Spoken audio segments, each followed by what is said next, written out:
এই মাদ্রাসাকে পুনর্জীবিত করার জন্য পাগড়ি আছে, পাঞ্জাবি আছে, লম্বা নামাজ পড়ে না, এই মাদ্রাসার অবস্থা হয়েছে, এই মাদ্রাসার অবস্থা হয়েছে। এই জন্য এই মাদ্রাসাকে জিন্দা করা, যে সমস্ত বুজুর্গ এই মাদ্রাসার খুঁটি কেড়ে নিচ্ছে, ওনাদের কি আশা ছিল যে আমরা মারা যাব, এই মাদ্রাসাগুলো চলবে, সব আল্লাহ আজাদ থেকে আমরা বাঁচে থাকবো। আমরা পাবলিক 1 টাকা 2 টাকা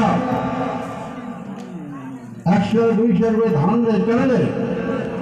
ফলো করে আজাদের জন্য, ফলো করে যেটা আল্লাহ জাহান্নামে না যায়। কিন্তু আজকে দেখা যায় চালা হয় মাদ্রাসা পড়া নাই, মাদ্রাসার ছাত্র নাই। মানে আপনাদের কাছে অনুরোধ করলাম, আমরা সিনিয়র মানুষ হিসেবে, সিনিয়র আলেম হিসেবে, মুরব্বী হিসেবে এই জায়গা পার্শ্ববর্তী মাদ্রাসা রাহুল মেহরবানি আছে, পার্শ্ববর্তী মেহরবানি ফরকানি আছে,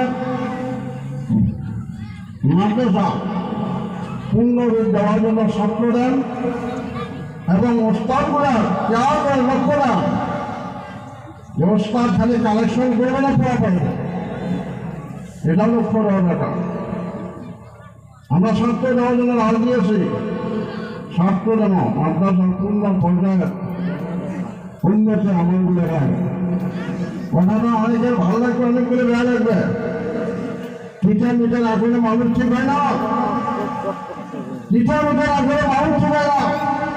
কেন মাদ্রাসা অবস্থায় লোক মাদ্রাসা কেন বানিয়েছে? ছেড়ে নেই মাদ্রাসা কেন আছে? ছেড়ে নেই।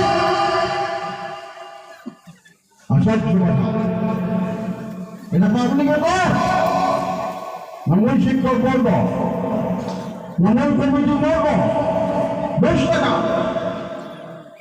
কেন আলাদা না? প্রত্যেকটা মানুষের হয়েছে মাদ্রাসা, কে চালে যাবে? মেয়ে মানুষের চালাবে, পর্দার আওয়াজ হয়ে চালাবে। এই জন্য অনুরোধ, এই মাদ্রাসা যাতে পূর্ণ রূপ পায়, মাদ্রাসা যাতে ছাত্র ভর্তি হয়, লেখাপড়া যাতে সুন্দর হয়, কমিটি লেভেলে, প্রস্তাব লেভেলে, অন্তত এই 2 গানের